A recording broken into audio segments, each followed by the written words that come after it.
Donc, la méthodologie au niveau C1, donc, comme je disais tout à l'heure, c'est un gros thème qu'il faut aborder au niveau C1. Donc, voilà ce que je vous propose pendant une petite heure, d'essayer d'aborder un petit peu ces points. Donc, on va essayer de se poser pas mal de questions. Je vais essayer de vous apporter quelques réponses, mais je vous invite surtout parfois à vous poser les bonnes questions, parce que c'est vous, après, qui connaissez aussi votre public, ses objectifs, pourquoi ils sont en cours de C1. On peut avoir des publics très différents dans les cours de niveau C1, justement, en fonction de leur profil, de leur âge, de leur objectif, pourquoi ils apprennent le français, est-ce qu'ils veulent une certification, est-ce que c'est juste pour le plaisir et la culture, est-ce que, voilà, on peut avoir plein de profils. Donc, ce que l'on va faire pendant cette petite heure, c'est de réfléchir déjà à la notion de méthodologie. Qu'est-ce que c'est exactement que la méthodologie? On va réviser très rapidement les enjeux du niveau C1, parce que c'est quand même un niveau qui est assez particulier.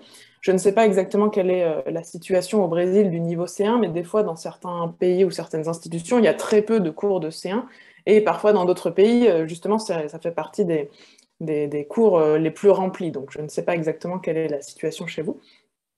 Comment est-ce qu'on peut enseigner la méthodologie? Comment est-ce qu'on peut évaluer aussi justement l'acquisition des bonnes méthodologies, des bonnes méthodes et donc des compétences de nos élèves? Et dernière question un peu bonus, est-ce qu'on peut aussi un peu s'amuser tout en parlant de méthodologie en classe? Donc je vais essayer, j'ai réfléchi à quelques idées parfois un peu loufoques, mais je vais essayer de vous partager quelques idées pour s'amuser et pas forcément être ultra sérieux, même si on parle de niveau C1, tout en travaillant et en atteignant nos objectifs pédagogiques, bien sûr. Alors déjà, première question, méthodo quoi? Qu'est-ce que c'est exactement que cette notion de méthodologie? Donc pour procéder et trouver la réponse, j'ai tout simplement ouvert le dictionnaire Larousse qui nous propose trois définitions en fait de la méthodologie. La première, c'est l'étude systématique par observation de la pratique scientifique, des principes qui la fondent et des méthodes de recherche utilisées. Donc on observe comment on procède d'un point de vue scientifique et on essaye d'analyser la méthode en fait. Deuxième définition, c'est l'ensemble des méthodes et des techniques d'un domaine particulier. Et la troisième définition, de plus en plus courte, c'est la manière de procéder, c'est la méthode. Donc moi, quand je réfléchis à nos cours de français, quand on enseigne la méthodologie, pour moi, c'est vraiment plutôt la troisième définition qui s'applique, c'est-à-dire la manière de faire quelque chose correctement en respectant la méthode et les codes. Mais donc, bien sûr, ça rejoint un petit peu aussi les deux précédentes définitions. Mais voilà, pour se mettre d'accord, essentiellement, ce qui nous intéresse ici, c'est que nos élèves acquièrent la méthode pour savoir comment procéder et comment arriver à un résultat voulu en français. Okay. Dans la didactique des langues, si on regarde le CE-CRL, on nous parle souvent aussi de stratégie. Et on ne nous parle pas tellement beaucoup de méthodologie, on nous parle souvent de stratégies qui, à mon avis, sont liées, du coup, la méthodologie et les stratégies. Les stratégies, si on regarde la définition du CE-CRL, c'est tout agencement organisé, finalisé, réglé d'opérations choisies par un individu pour accomplir une tâche qu'il se donne ou qui se présente à lui. Donc, c'est vraiment la méthode et tout ce qu'il va mettre en place pour être capable de réaliser cette tâche. Donc, pour moi, ça rejoint un peu notre idée de méthodologie, mais on va en reparler plus concrètement. Voilà, juste simplement pour poser quelques petites définitions sans plus de prétention que ça. Ensuite, si on s'attaque au niveau C1, donc je l'ai dit un petit peu en préambule, mais c'est vrai que le niveau C1 est un niveau un peu particulier. Je vais faire un petit sondage parmi vous si vous voulez répondre dans le chat. Est-ce que vous savez à quel mot on associe le niveau C1 dans le CE-CRL? Vous savez peut-être que dans le CE-CRL, chaque niveau correspond à un mot, un adjectif souvent. Est-ce que vous avez une idée? Alors, n'allez pas vérifier, n'allez pas tricher et regarder dans le CE-CRL, juste à votre avis, comme ça, à quel mot est associé le CECR, le C1, pardon, dans le CE-CRL? Est-ce que vous avez une idée? Écrivez ce qui vous passe par la tête. Hein, je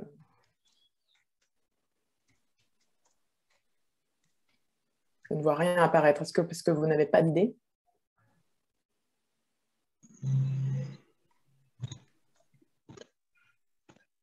Ah, ça y est. Alors, on a autonome, maîtrise, expérimenté. Convaincre. Supérieur, autonome, convaincre. Indépendance. Autonome, indépendance, effectivement, ça se rejoint. Aisance. OK. Alors, parmi les réponses que vous avez données, il y a la bonne réponse officielle du CECRL, c'est effectivement autonome. C'est ce qu'ils appellent le niveau autonome. D'accord ? Donc, autonome, ce n'est pas non plus bilingue, ce n'est pas non plus parfait. Hein, on n'est pas, même le niveau C2, il n'y a pas de niveau parfait, il n'y a pas de niveau 100%. Donc, c'est simplement le niveau autonome. Et ça, c'est un mot très important à garder en tête. Et c'est pour ça, je crois que la partie méthodologique est très importante. Si on veut que nos élèves soient autonomes et dans leur usage de la langue et dans leur compétence à faire des choses en français, on a besoin de leur donner les clés pour justement développer cette autonomie. Si on regarde un petit peu plus en détail, vous savez, dans le CECRL, il y a toujours à la fin tous ces tableaux récapitulatifs des compétences que sont censés acquérir, que sont censés avoir en fait les locuteurs de C1. Donc j'ai pris vraiment le tableau le plus simple, récapitulatif général du niveau C1. Et si on regarde dans la partie production, on a par exemple dans la production orale en interaction que notre locuteur il peut utiliser la langue de manière souple et efficace. Donc pour pouvoir faire ça, il lui faut bien sûr des outils pour pouvoir, quelqu'un a dit tout à l'heure, convaincre de manière souple et efficace. On a besoin d'outils pour argumenter, organiser son discours. Peut-être on a besoin aussi d'outils pour passer un message le plus clairement possible. Donc tout ça, c'est des points qu'on va pouvoir voir d'un point de vue méthodologique. Si on regarde ensuite dans la partie production écrite, on a des éléments importants aussi que nos locuteurs doivent être capables de s'exprimer dans un texte clair, bien structuré et savoir développer son point de vue et écrire sur des sujets complexes. Et ensuite, au niveau des supports, on peut avoir des lettres, des essais, des rapports. Une lettre ou un essai, ça fait partie des choses un peu classiques que l'on voit en cours de français. Mais par exemple, un rapport, tant qu'on n'est pas vraiment dans le milieu professionnel, peut-être qu'on n'a jamais eu vraiment l'occasion d'écrire un rapport. Quelle est la forme que doit prendre un rapport ? C'est pas forcément quelque chose qui nous vient naturellement. Donc, c'est important aussi de travailler la méthodologie pour le faire. Et dernier point qui me semblait important, c'est que notre locuteur, donc notre apprenant, il faut qu'il atteigne le niveau où il va être capable d'adopter un style adapté au destinataire. Donc, ça rejoint notre idée d'utiliser la langue de manière souple et efficace, c'est-à-dire de savoir s'adapter à chaque destinataire, à chaque interlocuteur en fonction du domaine, du registre, du contexte, voilà, c'est le mot que je cherchais, pardon, du contexte, est-ce qu'on est au travail, etc.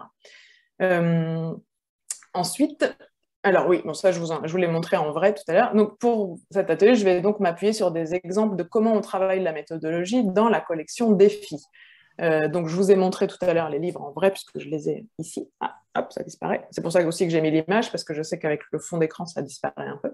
Donc vous avez le livre de l'élève à droite, puis le cahier d'exercice au milieu et le guide pédagogique à droite. Non, pardon, je me mélange toujours entre la droite et la gauche, mais bon, vous avez compris.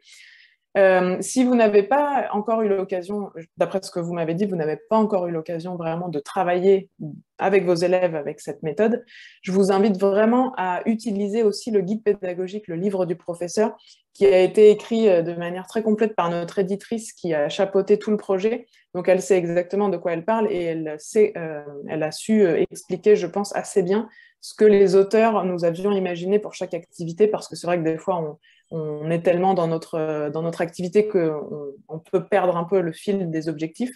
Tout est bien expliqué dans le guide pédagogique avec plein d'idées sur comment mettre les choses en place dans vos classes et bien sûr avec aussi toutes les réponses et plein d'idées pour aller plus loin. Donc, n'hésitez pas à le consulter parce que c'est vrai que c'est un niveau ambitieux et donc un livre assez ambitieux.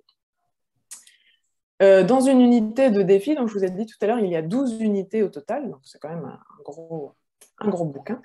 On part, en fait, le concept, c'est qu'on part d'un thème universel. Donc, par exemple, je le refeuilletais tout à l'heure pour me remettre en mémoire, mais on a par exemple l'harmonie, le pardon, l'identité, l'argent, la notion de point de vue, la politesse, la peur, le plaisir, etc. Et à partir de ce thème très universel et en même temps un peu abstrait, on va le développer à travers des documents, des reportages, des textes littéraires, des articles, des extraits de bande dessinée, des vidéos qui peuvent venir de YouTube. Enfin, les documents sont très, très variés. Et l'objectif, ça va être pour nos apprenants de découvrir, aussi bien d'un point de vue culturel que linguistique, de découvrir des choses, de construire leur apprentissage de la langue, de la souplesse, justement, de la finesse, de nouvelles structures, etc., pour être capable d'interagir, de produire, de créer et donc d'agir en français. On est toujours basé sur une méthode actionnelle, une approche actionnelle, donc c'est toujours l'élève qui est au cœur de son apprentissage et qui doit développer de plus en plus justement son autonomie. Et quelque chose de spécial, de spécifique au niveau C1, qui n'apparaissait pas dans les autres niveaux de défis, si vous les connaissez, c'est qu'il y a aussi 3 pages de méthodologie dans chaque unité. Au niveau B2, il y avait, si je ne dis pas de bêtises, au moins 1 page dans chaque unité de méthodologie. Ici, on en a 3. Donc, vous voyez que c'est quand même un sujet important dans ce livre, puisque 12 unités, 3 pages dans chaque unité, ça nous fait quand même déjà un bon paquet de pages concernant la méthodologie. Alors, cette méthodologie et cette méthode en général, cette collection, elle s'adresse à qui? Et cette méthodologie, elle s'adresse à qui? Donc, à des apprenants qui veulent atteindre le niveau C1, ça on est d'accord. Mais ces apprenants, ils peuvent être des adultes, mais aussi des adolescents. Alors, des grands adolescents, parce que pour atteindre le niveau C1, même dans sa propre langue maternelle, il faut, je pense, avoir au moins 15-16 ans pour être capable de développer des thématiques, de lire des textes complexes, etc. Donc, même dans sa propre langue, il faut au moins avoir 15-16 ans. Et ça dépend, donner une moyenne, c'est toujours assez délicat. Ça s'adresse à des professionnels, c'est-à-dire des personnes qui ont besoin du français dans un contexte professionnel, mais aussi, pourquoi pas, à des étudiants qui vont avoir besoin d'utiliser le français à l'université, peut-être qu'ils vont aller étudier dans un pays francophone, et aussi à des personnes, j'ai mis ensuite tout contexte, parce que aussi, pourquoi pas, à des personnes qui apprennent le français aussi plus pour le plaisir ou pour le côté culturel. C'est possible que vous en ayez. Je sais qu'à l'Institut français en Espagne, on en avait beaucoup, des personnes qui apprenaient le français aussi à un certain niveau pour le plaisir, la culture, les voyages, etc. Tout le monde va y retrouver son compte, parce que vous allez voir justement les thématiques qui sont abordées. J'ai essayé de classifier un petit peu tous les objectifs de la méthodologie en trois catégories. On a d'abord des productions que j'ai appelées les productions diverses, disons. Par exemple, être capable de prendre des notes, être capable de faire une carte mentale en français, faire une présentation orale avec un support. Donc, c'est exactement ce que je suis en train de faire, avoir un diaporama et être capable de faire une présentation orale. Ça, pour moi, ça peut typiquement fonctionner dans tous les contextes.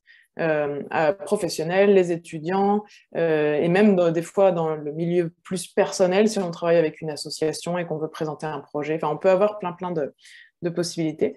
Rédiger un courrier formel, rédiger une lettre de motivation, lire et commenter des données chiffrées. C'est un exercice, justement, je vais vous montrer après un exemple à partir de cet objectif-là. C'est un exercice qui n'est pas forcément aisé, même dans sa propre langue maternelle. Rédiger un compte-rendu. Donc ça, c'est ce que j'ai appelé un peu les productions diverses. Après, on travaille 2 compétences transversales, c'est-à-dire que c'est des compétences qui vont nous resservir un petit peu dans toutes les unités et de toute façon et dans tous les types de production. Structurer un texte écrit ou un discours oral, donc en gros structurer son discours, que ce soit à l'écrit ou à l'oral. Et deuxième point très important au niveau C1, c'est argumenter. On l'a déjà vu normalement au niveau B2, mais on avance pour être capable d'argumenter de plus en plus efficacement et le plus en finesse possible, etc. Et ensuite, bien sûr, on ne peut pas passer à côté du DALF, C1. Et donc, on va travailler les 3 productions les plus importantes du DALF, c'est-à-dire l'épreuve de l'oral, la synthèse de documents et l'essai argumentatif à l'écrit. D'accord? Donc voilà, vous avez ici normalement 12 objectifs que l'on va couvrir avec Défi 5 pour ce qui concerne la méthodologie. N'hésitez pas, je ne vous ai pas dit, mais n'hésitez pas à m'interrompre, que ce soit à l'écrit ou à l'oral en activant votre micro si vous avez des questions ou des commentaires, parce que je déroule mon blabla, mais n'hésitez pas surtout à intervenir si vous avez des questions.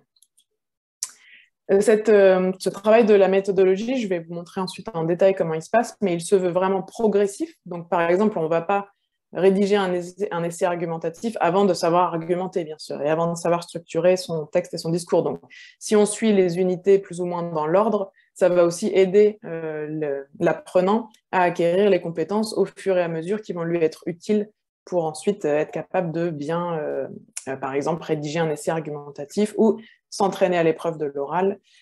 Et un point que je n'ai pas encore abordé, dans la partie méthodologique, on s'appuie sur des documents pour que les apprenants aient en fait un peu comme des modèles de voir comment ça fonctionne, de pouvoir analyser comment ça fonctionne à partir de documents, la plupart du temps authentiques, mais c'est pas forcément évident de trouver des lettres de motivation authentiques, par exemple, donc c'est la plupart du temps, elles sont authentiques. Et donc, les thématiques de ces documents sont en lien avec la thématique de l'unité. Donc, c'est aussi intéressant parce que ça veut dire qu'on va pouvoir lier le travail méthodologique à tout le reste du travail de l'unité. Et donc, nos apprenants, ils vont aussi acquérir d'autres notions qui sont importantes pour être capables de faire les productions qui sont demandées, c'est-à-dire des notions culturelles, des notions, alors quand je dis culturelles, c'est aussi de culture générale, pour avoir un peu aussi des notions sur lesquelles s'appuyer lorsqu'on argumente ou lorsque l'on commande des données chiffrées. C'est important aussi d'avoir un contexte et de comprendre où apparaissent ces données chiffrées. Si on a, par exemple, des données chiffrées sur le chômage en France, je dis ce qui me passe par la tête, comprendre qu'est-ce que c'est exactement que le chômage en France, comment est-ce que ça fonctionne, etc. C'est important. Et c'est des choses qui vont être vues au fur et à mesure de l'unité. L'histoire du chômage en France, c'est un exemple qui m'est passé par la tête. Je ne suis pas sûre qu'il apparaisse dans le livre. C'était pour vous donner un exemple. Alors, comment est-ce qu'on enseigne la méthodologie? Donc, ce que je vais faire, c'est que je vais vous montrer deux exemples ici. Ah, pardon, j'ai été trop vite. Deux exemples, justement, des pages de la méthode défi 5. Et pour vous expliquer un peu comment ça a été pensé, je me suis dit que l'image de la recette de cuisine, c'était pas mal, parce que finalement, pour être capable de faire une recette de cuisine, il nous faut des ingrédients et la recette, qui est en fait la procédure, donc un petit peu la méthode pour être capable de réaliser cette recette. Finalement, je trouve que dans un cours de langue, on a un petit peu le même besoin. On a besoin des ingrédients qui sont le lexique, la grammaire, tous ces outils linguistiques, mais ensuite, il faut savoir comment les utiliser et donc avoir la procédure et avoir la méthode. Donc pour moi, c'est assez indissociable. Et en réfléchissant à cette magnifique métaphore, je me suis dit qu'on n'avait pas la chance en tant que prof de langue d'avoir ce magnifique outil qui est le Thermomix. Je ne sais pas si le Thermomix est arrivé au Brésil. En France, ça fait un carton. C'est un robot dans lequel on met tous les ingrédients et c'est lui qui a la méthodologie et qui sait faire tout seul la cuisine et qui vous fait des bons petits plats à la maison. Nous, on n'a pas cette chance en français, donc il va falloir, enfin en langue en général, donc il va falloir que nos élèves soient capables de jouer le rôle du robot mixeur et d'être capables de tout bien mettre en ordre eux-mêmes, par eux-mêmes. Donc voilà, c'est mon image du robot. Vous adhérez ou pas, moi ça m'a parlé en tout cas. Donc la démarche de défi, je vous l'ai dit tout à l'heure, c'est une méthode active et donc actionnelle. L'objectif, c'est que les élèves travaillent et découvrent les choses par eux-mêmes, guidés par et l'enseignant et la démarche du livre. C'est une démarche progressive, j'en ai parlé, très guidée. Vous allez voir, je vais vous montrer les exemples. Adaptée à tous les publics. Donc, quand je dis tous les publics, bien sûr, ce n'est pas le public enfant, hein, mais tous les publics qui correspondent au niveau C1 dont j'ai parlé tout à l'heure. Et c'est une démarche très complète. Vous allez voir, on part de A pour arriver jusqu'à Z en ayant passé toutes les étapes qui permettent à notre apprenant d'avoir bien, normalement, acquis ou en tout cas compris la méthode. Après, l'appliquer, ça demande toujours de l'entraînement, bien sûr, mais en tout cas, compris où est-ce qu'on va. Je vous montre deux exemples de démarche. Et je vous répète que vous êtes invités à m'interrompre et à poser des questions quand vous voulez. Deux exemples. Premier exemple, je me suis dit justement que j'allais vous montrer cette histoire de lire et commenter des données chiffrées, parce que ce n'est pas forcément une thématique habituelle, je trouve, dans les livres de FLE. Parce que justement, ça parle de chiffres et que souvent, les profs de FLE, on n'est pas forcément très à l'aise avec ces notions d'économie, de statistiques, etc. Donc, je vous montre un petit peu comment on procède. Donc, j'ai fait une capture d'écran des 3 pages de méthodologie pour que vous voyez vraiment justement la méthode. Donc, première étape, on propose aux élèves d'observer des données chiffrées, d'accord, pour pouvoir partir de quelque chose. Donc, ils vont observer un document écrit et si vous voyez, il y a ici 4 questions, 4 étapes à l'intérieur de cette première étape pour les guider vers justement la compréhension déjà du document. Donc on leur propose d'observer les documents de la page que je vais vous montrer après. Qu'est-ce qu'ils voient dans ces graphiques? Lire l'encadré dans lequel on explique ce que c'est qu'une courbe, un diagramme en bâton et un histogramme, le diagramme en cercle ou le fameux camembert à la française, et l'infographie, et de pouvoir déjà essayer d'identifier ce que sont que ces 4 ou 5 types de documents chiffrés. Ensuite, ils vont essayer de comprendre par 2 ou par 3 en petits groupes ce que c'est que ce document et d'expliquer un peu en une phrase très rapidement ce qu'ils comprennent je résume les consignes, mais ce qu'ils comprennent du document et de la tendance de ces chiffres. D'accord? Donc ça, c'est déjà observer le document écrit. Ensuite, deuxième étape, ils vont, alors j'ai mis observer un document audio, c'est pas vraiment le bon mot, c'est pas observer, c'est bien sûr écouter un document audio dans lequel en fait une personne commente justement des données chiffrées. D'accord? Donc il commente les données dont l'élève vient de prendre connaissance. Donc en fait, c'est un peu le modèle pour qu'il voit déjà ce qui peut être attendu Il s'agit ici d'un document authentique, c'est un extrait d'une conférence sur la pauvreté en France. Voilà, donc, ils ont la transcription aussi à la fin du livre, si besoin, pour pouvoir s'appuyer sur des termes et des choses très précises. Troisième étape, ils vont s'approprier le lexique des données chiffrées, parce que ce n'est pas forcément simple, par exemple, de connaître la différence entre le nombre, le taux, la part, la répartition, etc. Il y a besoin de connaître, si déjà en langue maternelle, ce n'est pas forcément évident, c'est déjà bien connaître la différence entre tous ces termes et de voir comment est-ce qu'on peut les utiliser. Donc, un travail lexical. Ce n'est pas toujours le cas dans toutes les pages de méthodologie, mais là, en l'occurrence, c'est vraiment pertinent, on a besoin de ça. Voilà ici le document, donc dans la colonne de droite, ici, c'est le document que les apprenants ont observé, donc avec 3 schémas, schémas avec des données chiffrées, justement. Et sur la colonne de gauche, vous avez ici du lexique. Donc, on leur propose, quatrième étape, de mémoriser du lexique. Tout à l'heure, c'était découvrir et analyser comment fonctionne le lexique. Là, c'est mémoriser. Et alors, vous ne voyez sans doute pas très clairement, mais pour vous dire, ça a été rangé dans différentes catégories, avec du lexique et des expressions pour être capable de préciser la source et le champ de l'étude, ensuite faire référence au document, comment indiquer et reformuler un chiffre, indiquer une part ou une répartition, comparer, commenter, expliquer et parler d'une évolution, prévoir une évolution, etc. Donc, ils ont plein d'outils qu'il va falloir apprendre à utiliser. Mais voilà, on leur donne énormément d'outils. Ensuite, je tourne la page. 5e étape, mettre en application. Donc, ils vont mettre en application ce qu'ils viennent d'apprendre. Et vous voyez, c'est une application très guidée. Donc, la consigne générale, c'est que vous allez rédiger un commentaire des documents ci-dessous en respectant les étapes et les conseils suivants. Pour faire ça, on les guide avec encore 4 étapes de conseils. Première étape, déjà, observer les graphiques, essayer de comprendre, lire les titres, les légendes, les notes, les sources, de quoi parle chaque document, quel est le champ de l'étude, voilà, pour les habituer à se poser les bonnes questions lorsqu'ils sont face à des données chiffrées. Deuxième étape, analyser les graphiques et les étudier. Les tendances générales, les valeurs les plus hautes, les plus basses, les valeurs intermédiaires, comparer, etc. Bon, je ne vous lis pas toutes les consignes, mais vous voyez que c'est très guidé. Troisième étape, sélectionner et interpréter les données remarquables, parce qu'on ne peut pas tout commenter, tout dans le détail, donc il faut bien sûr sélectionner ce qui semble le plus important à mettre en valeur. Et quatrième étape, rédiger le commentaire. Et dans cette quatrième étape, on a encore divisé en sous-étapes pour les aider, en leur expliquant comment faire l'introduction, le développement et la conclusion. Donc vous voyez que vraiment, c'est pour ça que je faisais le comparatif avec la recette de cuisine, parce que je trouve que c'est vraiment ça, on leur donne les ingrédients, on leur explique toute la démarche, et normalement, s'ils ont bien tout suivi, ils doivent être capables ensuite de le refaire avec d'autres types de documents, ils ont dû acquérir les bons réflexes. D'accord? Donc ça, c'est un premier exemple pour que vous voyez un petit peu la démarche. Je vous propose un deuxième exemple. Ici, type DALF, justement, le fameux essai argumentatif que tous nos élèves doivent savoir faire pour pouvoir passer le DALF C1, et C2 aussi d'ailleurs. Donc là aussi, on parle, c'est le même type de méthodologie, on commence par observer pour ensuite être capable de réappliquer.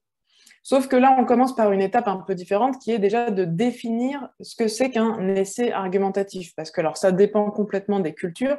Je ne sais pas ce qu'il en est au Brésil, mais dans certaines cultures, écrire un essai argumentatif à la française, avec notre fameuse introduction dans laquelle on pose une problématique, on annonce un plan, on fait un développement en 3 parties, thèse, synthèse, antithèse, synthèse.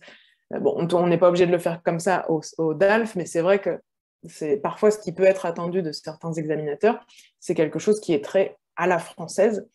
Donc déjà, voilà, on va essayer de définir ensemble ce que c'est qu'un essai argumentatif. Ça, c'est la première étape.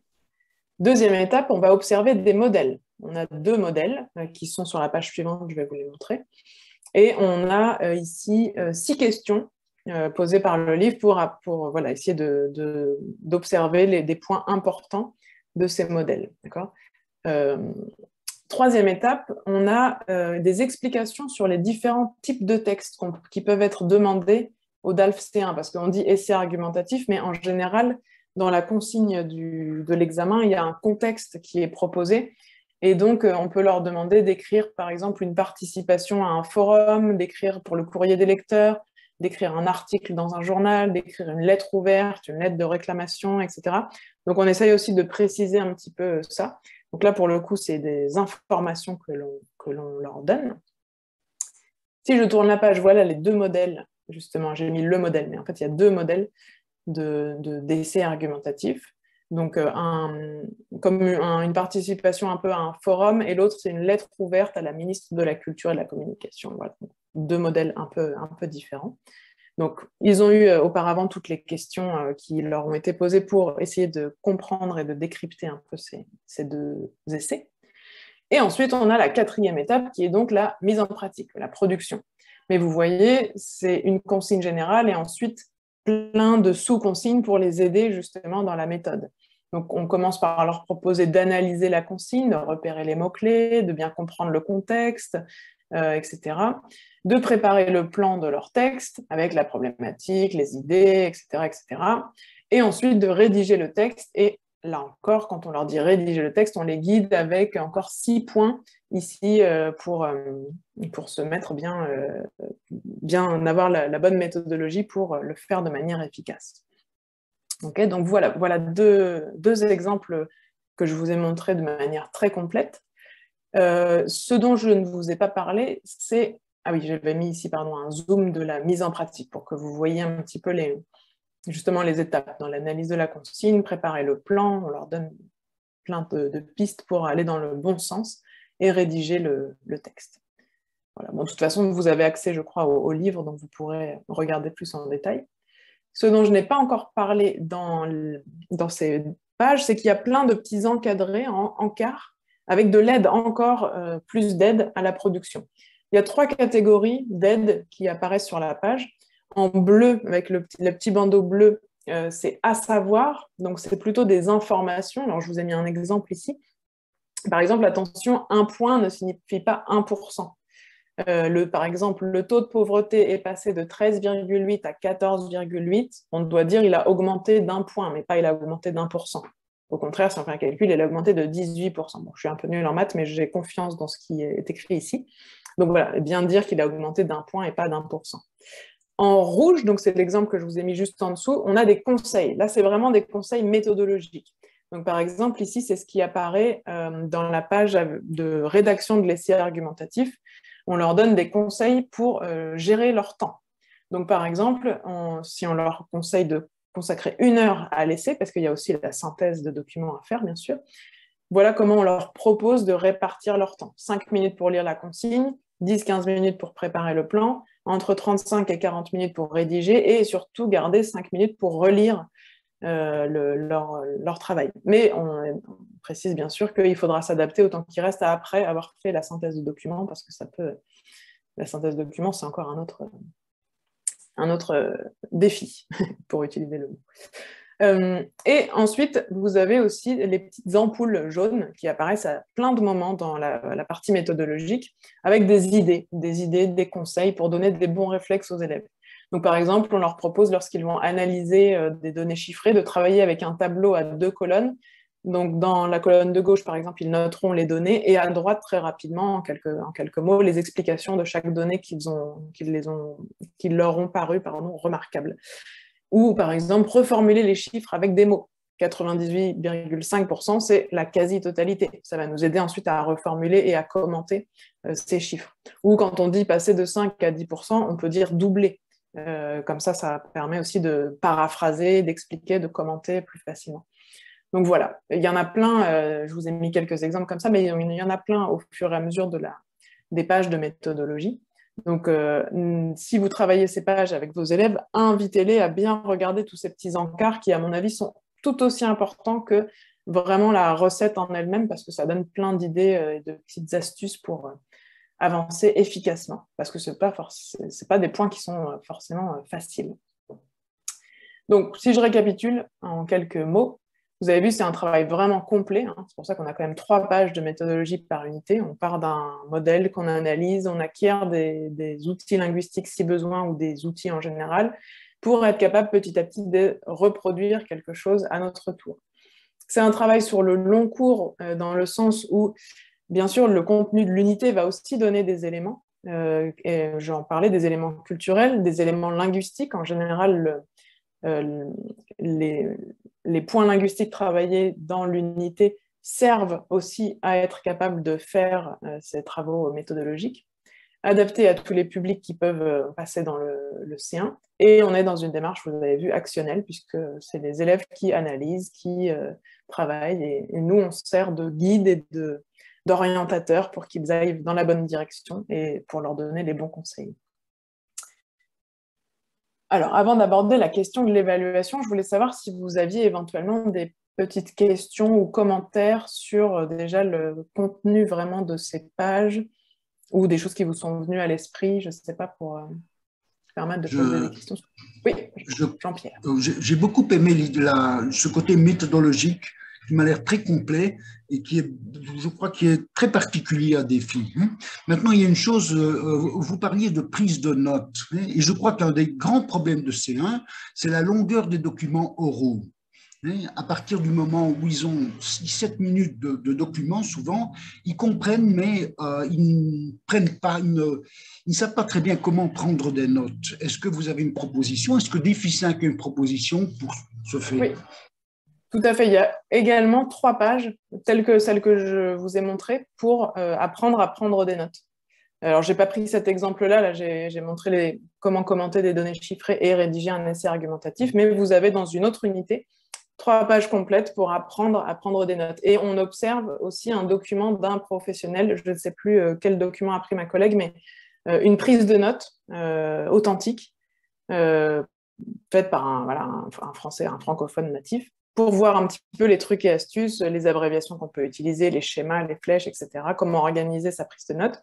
Et ensuite, on leur donne des conseils, des outils pour être capable à leur tour de réaliser une prise de notes efficace. Parce que vous avez tout à fait raison, quand on écoute un document de 6 à 7 minutes, pour garder toutes les informations importantes dans une langue étrangère, il faut savoir le faire, tout à fait. Donc voilà, je n'ai pas pris cet exemple-là, mais il y est de manière très complète aussi. C'est dans la première unité, me dit Françoise. Oui, bah voilà, parce que c'est fait de manière très progressive et du coup, voilà, c'est un bon moyen de démarrer. On va en avoir besoin pour tout le reste. Donc, c'est dans la première unité. Oui, exactement. Alors, c'est une personne à part, on n'est pas les auteurs de la méthode, c'est pas nous qui, lorsqu'on a fait nos unités, parce que par exemple, c'est moi qui ai fait la première unité sur l'harmonie, c'est mon unité, mais c'est pas moi qui ai fait la méthodologie, c'est une personne spécialisée dans la méthodologie qui a fait la méthodologie à partir du contenu de nos méthodes. C'est une personne qui est spécialisée dans la méthodologie universitaire et dans la préparation au DALF depuis des années, donc je pense qu'elle sait de quoi elle parle dans ces pages-là. Est-ce que vous aviez d'autres commentaires ou questions avant que je passe aux 2 derniers points? A priori, non. N'hésitez pas, si vous voulez prendre la parole. Je ne crois pas, mais je continue, mais vous pouvez m'interrompre si vous avez une question qui vous vient à l'esprit ou l'écrire dans la conversation si vous préférez. N'hésitez pas, vraiment, c'est le moment que vous puissiez poser vos questions aussi. Donc, je continue. Parce que je me suis dit après que, donc très bien, nos élèves vont suivre cette démarche et être capables de faire quelque chose. Comment est-ce qu'on peut ensuite évaluer, nous, cette partie méthodologique aussi, savoir si vraiment ils ont acquis ces compétences. Donc, déjà, sachez qu'à l'intérieur de ces pages de méthodologie, je ne vous ai pas encore montré ces exemples-là, mais on les invite à auto-évaluer ou à évaluer entre eux, entre pairs, entre apprenants, déjà leur production. Donc, par exemple, ça c'est dans l'unité 5 où on travaille la présentation orale à partir d'un support. Bah, déjà, on commence par définir qu'est-ce qui fait, d'après vous, une bonne présentation orale. Donc, on leur propose en petit groupe d'établir les caractéristiques d'une bonne présentation et d'élaborer eux-mêmes une grille d'évaluation. Ils commencent par ça, en fait, le travail sur la présentation orale. Et donc, à la toute fin, j'ai fait une capture d'écran du début et de la toute fin. Lorsqu'ils vont faire leur présentation orale devant la classe, bah, bien sûr, ils vont utiliser la grille d'évaluation qu'ils auront préparée au début et essayer de s'auto-évaluer aussi eux-mêmes à partir des critères qu'eux avaient mis en valeur. Donc là, je vous ai montré un exemple de l'unité 5, mais c'est une démarche qu'on retrouve aussi assez régulièrement pour leur apprendre à être aussi critiques, autocritiques de leur propre travail. Donc ça, déjà, c'est un premier pas. Et je trouve que c'est vraiment intéressant de leur faire élaborer leur propre grille d'évaluation et d'avoir réfléchi à ce qui fait une bonne présentation orale, par exemple, ici, dans une présentation orale.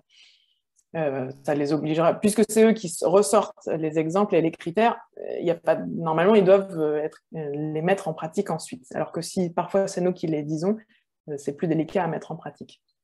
Et ensuite, pour évaluer, alors bien sûr, élaborer des grilles de critères, je l'ai mis, mais ça paraît, je crois, évident lorsqu'on est professeur et qu'on a l'habitude de corriger le DELF, le DALF, etc. On a l'habitude d'utiliser des grilles de compétences, des grilles de critères. Donc, quand on propose aux élèves de faire une petite production en classe, je trouve que c'est vraiment intéressant de toujours élaborer une petite grille avec eux. D'ailleurs, c'est toujours intéressant aussi. Et quand on n'a pas trop de notions, inspirons-nous des grilles qui existent pour le DALF C1. Alors, elles sont très complètes. Il y a une quinzaine de critères, si je me rappelle bien. C'est beaucoup trop pour une petite production de classe. Donc, on peut se dire qu'on en garde 4 ou 5 qui nous paraissent les plus importants. Et ça permet aux élèves aussi de voir les points qu'ils vont pouvoir améliorer, ce qu'il leur reste à retravailler, etc. On va bien sûr, lorsqu'on évalue la méthodologie, évaluer surtout les compétences, pas tellement l'usage de la langue, etc. Puisque si on veut se focaliser sur est-ce qu'ils ont été capables de faire, de produire un commentaire de données chiffrées, par exemple, il faut noter ça, pas tellement l'usage, par exemple, de est-ce qu'ils ont bien prononcé les chiffres, alors, je caricature, hein, mais bien évaluer surtout les compétences. Et donc évaluer la capacité à utiliser le français dans le contexte qui était donné. Je vois Jean-Pierre qui a allumé son micro. Vous voulez intervenir? Oui, merci. Il y a quelque chose, à mon avis, il y a un problème dans la grille de compétences. Il y a beaucoup de gens qui, c'est l'importance de la valeur de chaque critère. Parfois, il y a des gens qui passent le C1. Normalement, je corrige je fais passer le DALF C1 à l'oral. Et je vois certaines personnes, par exemple, qui n'ont vraiment pas les capacités d'avoir un C1, mais sur la grille, ils l'ont, tout simplement. Ouais. Donc, est-ce qu'il n'y a pas vraiment un petit problème justement de poids, d'importance dans chaque critère? Merci. Ouais. Je suis assez d'accord avec vous. C'est vrai que la grille est faite de telle sorte que parfois on est surpris du résultat de certains de nos apprenants quand ils viennent nous dire que moi j'ai eu le C1. Ah, ok, je m'y attendais pas. Alors après, ils peuvent aussi l'avoir avec tout pile 50 sur 100, ce qui fait que c'est pas vraiment un C1, c'est un demi-C1. On peut aussi voir ça comme ça. Mais c'est vrai que quand je disais de s'inspirer des grilles du DALF C1, pour moi, c'est plus justement l'intitulé des critères qui peuvent nous faire penser à certaines choses auxquelles on n'aurait pas forcément pensé, mais ensuite revoir la pondération en fonction de ce que nous, on souhaite justement évaluer. Si on veut mettre l'accent sur la capacité à argumenter, par exemple, on va pouvoir, nous, augmenter ce critère et descendre un peu certains autres. Ensuite, si vous voulez reparler des grilles du C1, là, il va falloir voir avec France Éducation Internationale directement parce que on n'a malheureusement pas beaucoup de pouvoir pour pouvoir changer ça. Mais c'est vrai que je suis d'accord, des fois, on est assez surpris des résultats de certaines personnes. Et donc ensuite, une fois qu'on a fait cette évaluation, eh ben, il faut retrouver des moyens de remédier à ce qui ne fonctionne pas encore tout à fait. Donc, bien sûr, il va falloir retravailler ce qui apparaît dans la grille qui n'a pas été encore complètement acquis. Et quelque chose qui fonctionne bien en général pour travailler ces compétences non acquises dans la méthodologie, c'est de faire des groupes de niveaux. Et justement, pas forcément mettre tous les gens du même niveau ensemble, mais essayer de mélanger un peu les niveaux et les compétences, parce qu'une personne peut avoir vraiment un très bon niveau de la langue, mais ne pas bien maîtriser la méthodologie, et inversement. Et si on combine ces deux personnes, on devrait réussir à ce qu'ils s'entraident et à avoir quelque chose, un résultat à la fin qui va être intéressant, puisqu'il y aura une personne qui maîtrise bien la langue, l'autre qui maîtrise bien la méthode. Donc, les deux valeurs combinées, on devrait réussir à quelque chose. Donc, c'est vous ensuite qui connaissez vos élèves, qui aussi savez de quel temps vous disposez, parce qu'on court toujours un peu après le temps, mais en connaissant vos élèves, leurs compétences, leurs habiletés, etc. Et parfois leur contexte professionnel, parce que justement, s'il y a des personnes qui ont l'habitude professionnellement de prendre la parole en public, de s'exprimer, de présenter des projets, etc., ils vont sans doute pouvoir donner plein de conseils aux autres élèves du groupe qui, eux, ne savent pas forcément faire ça, etc. Donc, essayons d'utiliser un peu les compétences diverses de chacun justement pour cette partie méthodologique.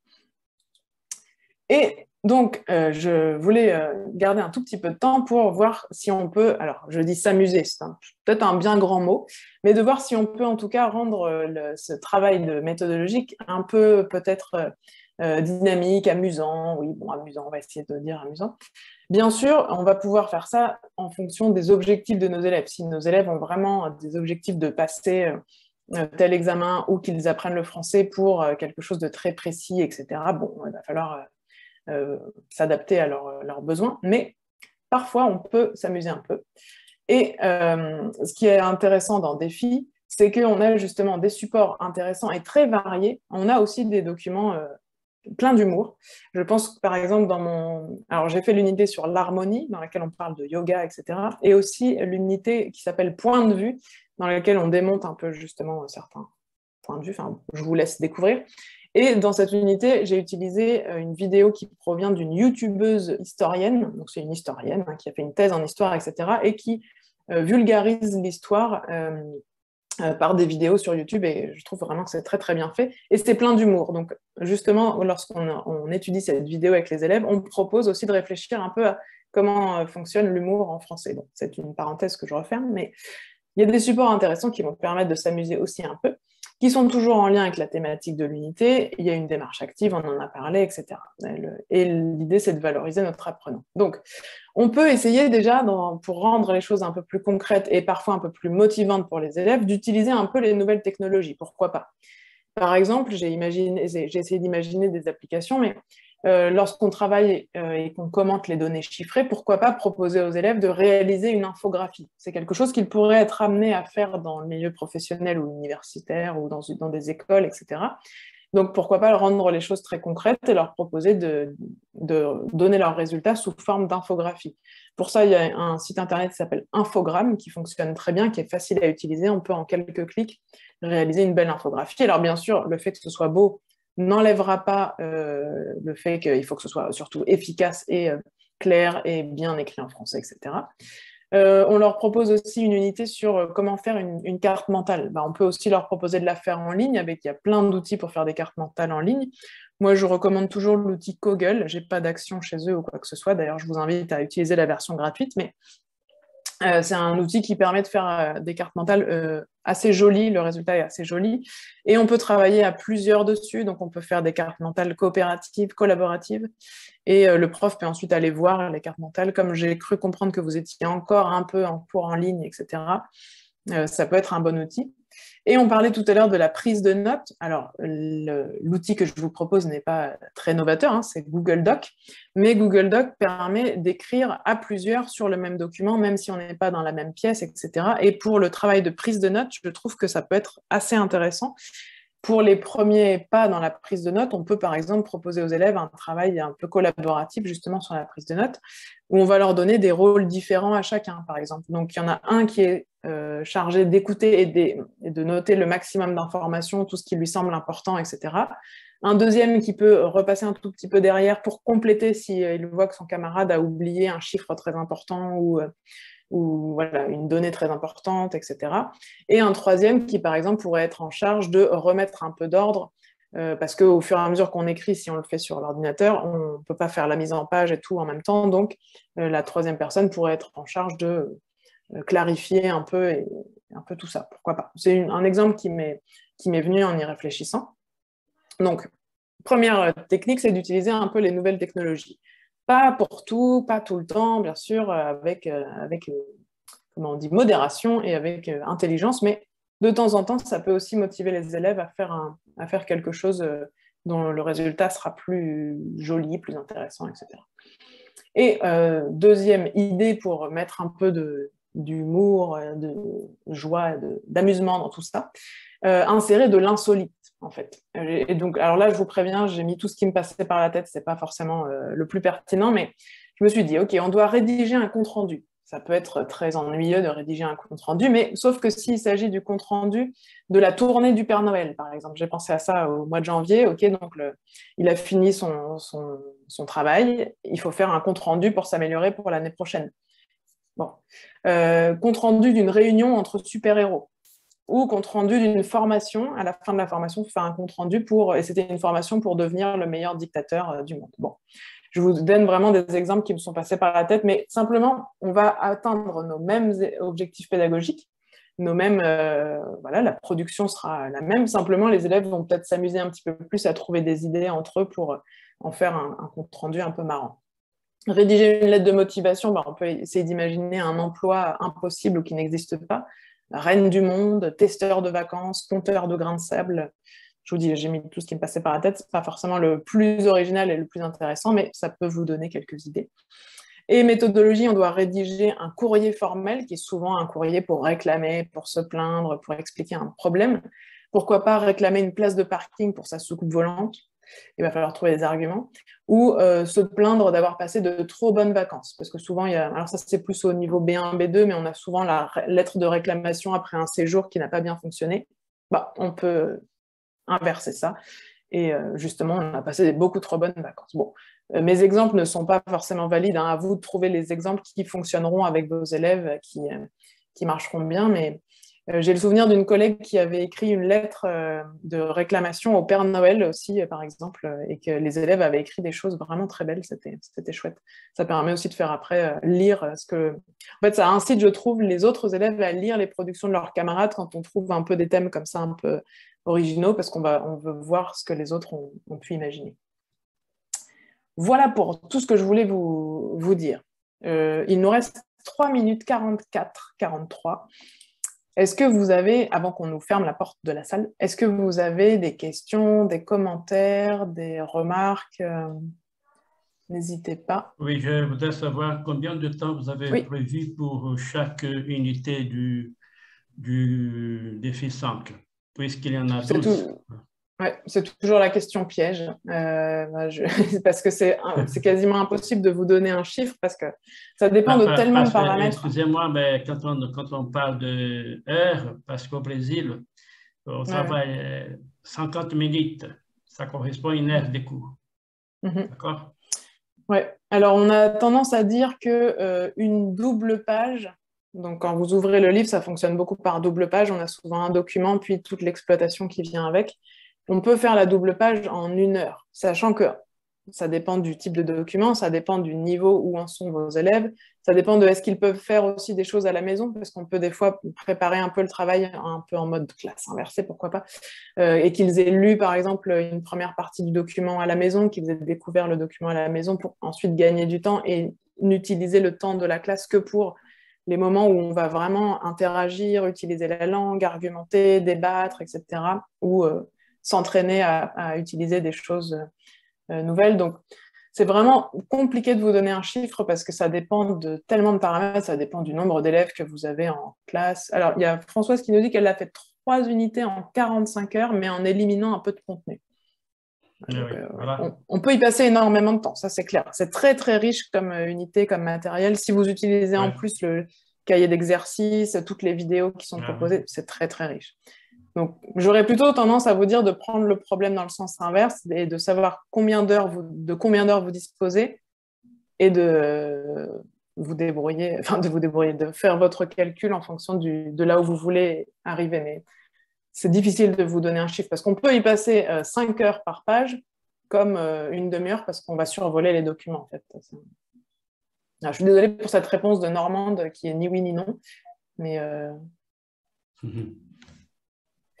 est-ce que vous avez d'autres questions, remarques, merci, hein. commentaires? Merci beaucoup. Avec plaisir, même si ma réponse n'était pas vraiment une réponse. Mais... En attendant, je vous laisse ici toutes mes coordonnées. Et si vous êtes d'accord, je peux vous envoyer le diaporama que je viens d'utiliser dans votre mail, puisque j'ai accès à la liste de mails des inscrits, si ça vous intéresse. Je vois des têtes qui se hochent. OK. Donc, n'hésitez pas. Et puis, il nous reste 50 secondes. J'ai le temps de vous dire au revoir et de vous remercier. Merci beaucoup pour votre intérêt. J'ai vu que vous écoutiez pour de vrai. Donc, merci beaucoup. Merci Amandine. Et n'hésitez pas vraiment, lorsque vous commencez à utiliser Défi 5, si vous avez l'occasion, n'hésitez pas à me recontacter si vous avez des doutes, des questions. On a passé beaucoup d'heures à créer ce livre, donc on a envie qu'il soit utile et qu'il serve correctement. Donc n'hésitez vraiment pas à me contacter si besoin. Bonne continuation, bonne fin de colloque, et puis au plaisir de vous rencontrer peut-être un jour en vrai, au Brésil ou en France, si vous venez. Au revoir, merci beaucoup. Merci beaucoup Amandine. Donc on reprend la salle principale.